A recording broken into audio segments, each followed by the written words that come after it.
Hey, Mike Pachelli here, coming to you from my studio in Nashville, Tennessee. And for this lesson, I'm going to talk about some essential B.B. King licks. Now, I'm a big fan of B.B. King. He's one of my earliest influences, along with Wes Montgomery. And you probably know B.B. was born in Mississippi back in 1925, started his recording career in the late 40s, and is still out there doing it today. He pretty much is the most influential blues player of all time. So much so that he invented his own system of playing, which is known as the B.B. King box, which I'll talk about a little later. But what's little known and kind of sometimes just swept away into the history books is that he's actually a very complicated player when he first started. And though his influences are blues players, there's a lot of jazz and chromaticism in his early playing. So if you check out his playing from the 50s, 60s, and 70s, you'll hear a lot of complex playing. And some of those licks I've repurposed and I use on a regular basis. I like to share them with you. One of them is, here's my E, so we're in tune. I'm in concert pitch. Okay, so one of those licks comes in a standard blues, usually in measure 6, where the advanced changes may be like A to B minor, C sharp minor to F sharp raised 9, right before the 5 chord, right? And BB's line was isn't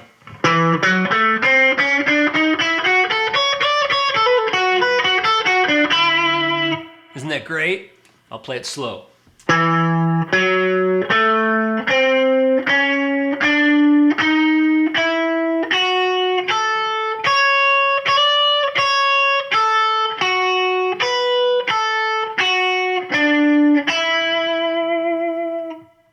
Now that lick will work a lot of places too, just pretty much anywhere you're playing in E you can use, in A you can use that.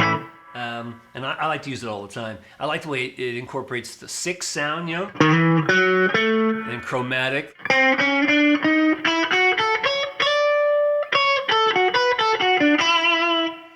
And love the way he uses his pinky. And BB did this a lot. When he was playing chromatic lines, he'd go like, something else you want to do.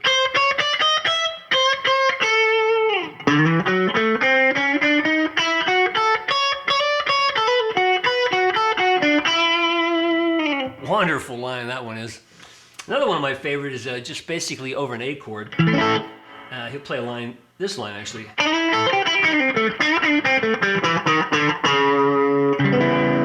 And usually land on this A9. Let me play it again for you.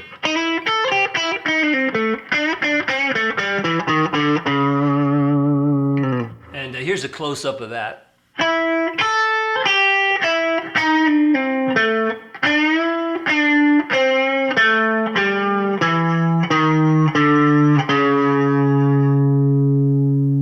So that line will work anywhere that you're just playing A. I mean, you can start something with that. It's also a good ending lick. Which is very true with B.B. King in general. So many of his lines you can repeat over and over again and play an entire chorus of the blues. Something else that B.B. played that I never heard anyone else do is the way he'll use little triads. Like, his classic intro, we all know and we've heard and love, important lick to start blues. And that's just basically, on an A triad, A major chord.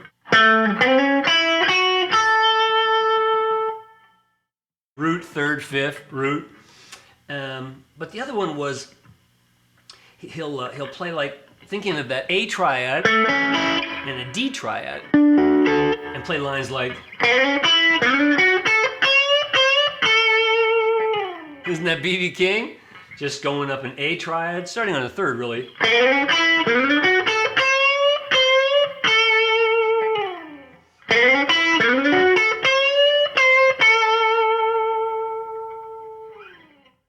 Now I guess we should talk a little bit about his vibrato. He has strong hands, and his playing is as strong as his singing, right? And that vibrato is kind of just, it's not your typical classical side to side. It's all going down. Right? Play the note really hard and just like open hand. Very stinging. And of course the other stinging thing that BB does a lot is plays octaves, you know, when he really wants to emphasize the point. Wonderful stuff.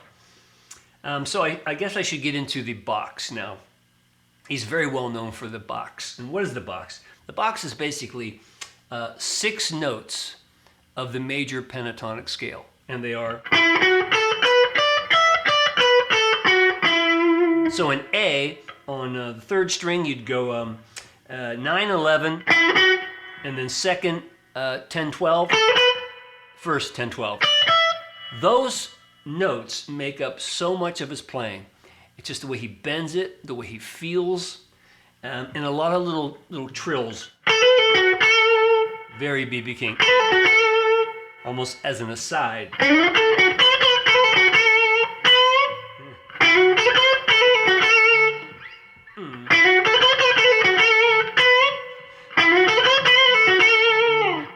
Now on the E string, bend that 12th up and down, right? And if you want to get the chromatic note, the 11th fret of the 1st string.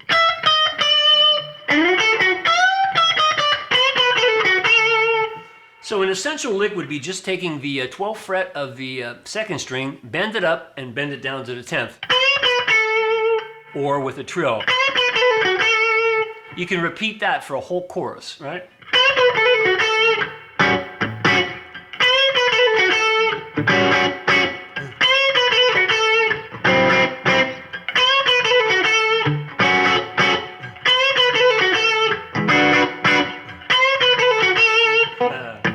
That's so beautiful. Now on that box, sometimes he'll slide up and get this C sharp. You'll hear that a lot. Or if he doesn't go to the C sharp, which is the 14th fret on the 2nd string, the 13th fret to flat it. Like when it's on the 4 chord on D7. Hear that? So we go.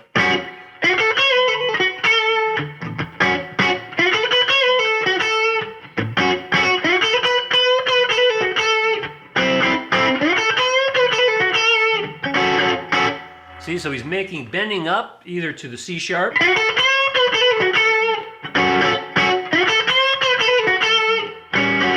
making it flat for the 4 chord. Back up. So you could either, or 13, 12, 10 on the 2nd string.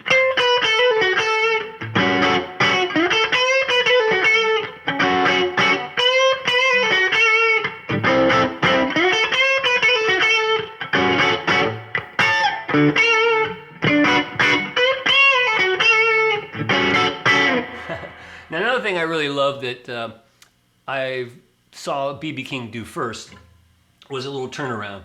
And just like if you're in the key of A, it'd be...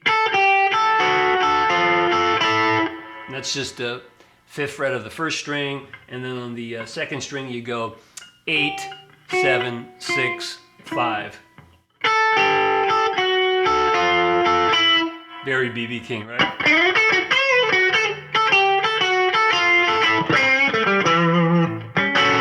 So that's it, the box.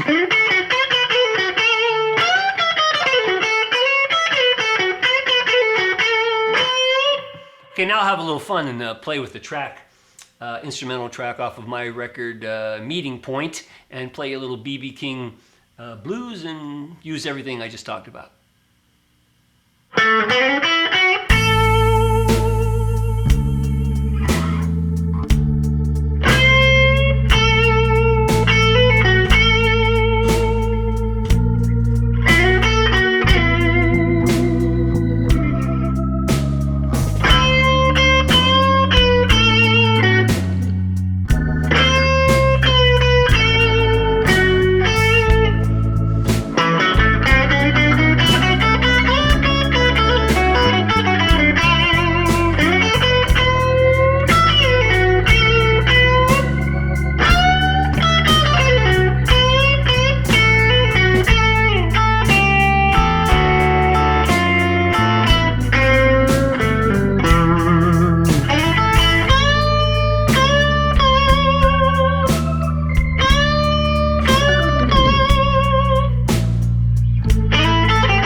some essential BB King blues licks to put in your trick bag and use and enjoy.